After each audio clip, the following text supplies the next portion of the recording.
In this video, we are going to talk about rationalizing radicals when they appear in either the denominator or the numerator of a fraction.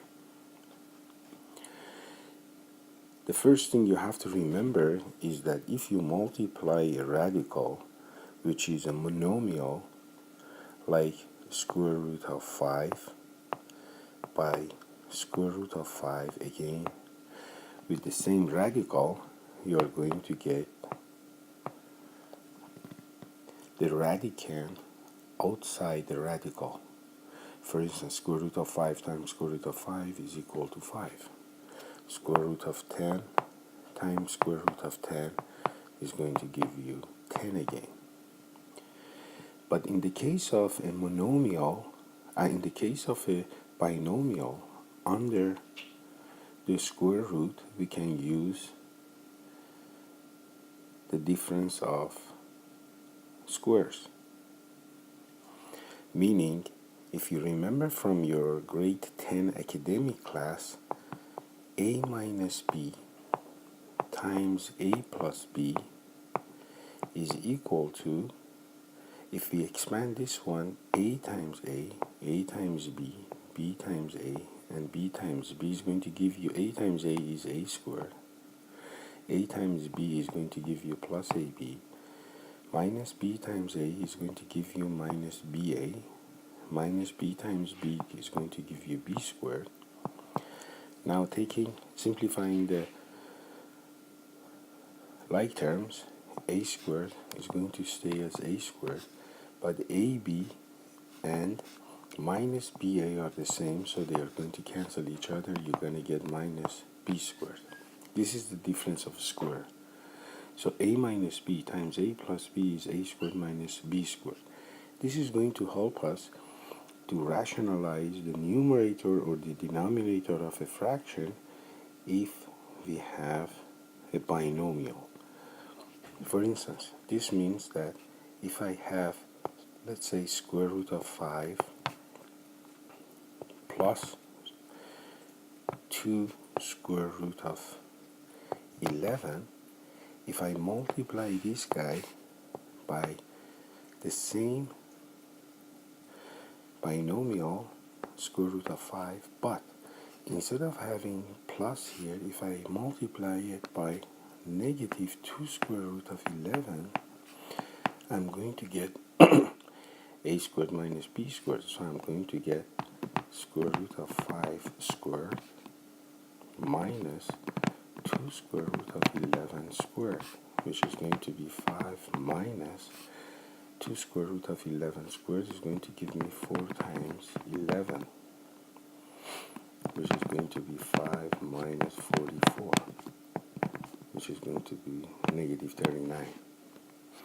We can use these two facts to either rationalize the numerator or the denominator of a fraction. Let's look at a couple of examples here.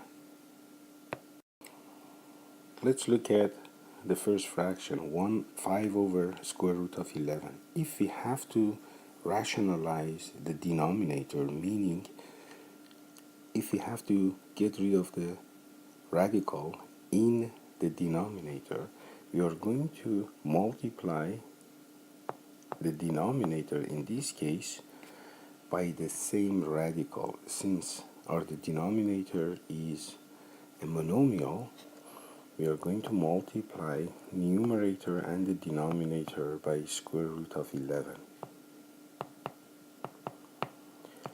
Since we are multiplying the numerator and the denominator by the same number, nothing is going to change. So you are going to get 5 square root of 11 divided by square root of 11 times square root of 11 is 11. So this one, which has radical in the denominator, is equivalent to this with the denominator has no radical, although the radical now is in the numerator. This is rationalizing the denominator. There is another case that you can have a binomial in the denominator. Let's say we have negative 2 divided by square root of 3 minus 4 square root of 7. If we have to rationalize the denominator, we are going to, since the denominator has a binomial, in the denominator we are going to multiply by what we call the conjugate. The conjugate is going to be exactly the same binomial in the denominator, but this one is going to be the opposite one, which is going to be addition. So we are going to multiply the numerator and the denominator by the same binomial, but this time by the opposite sign, which is going to be addition. So we're going to have square root of 3 minus 4 square root of 7 times square root of 3 plus 4 square root of 7.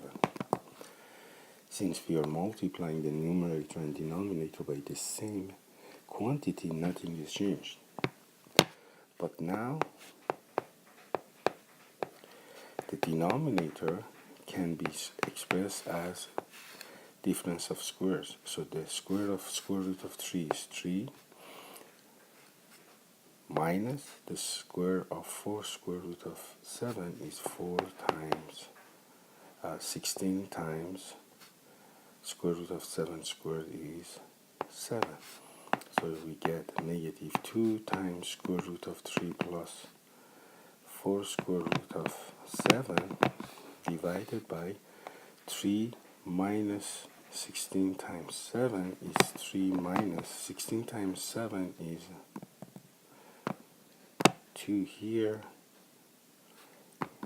3 minus 112, which is going to be negative 2 square root of 3 plus 4 square root of 7 divided by 3 minus 112 is minus 109.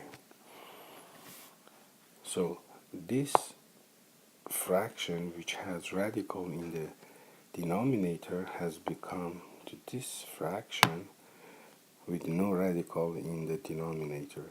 We can do exactly the same process if we have to rationalize the numerator. So we are going to multiply the numerator by the conjugate of the numerator.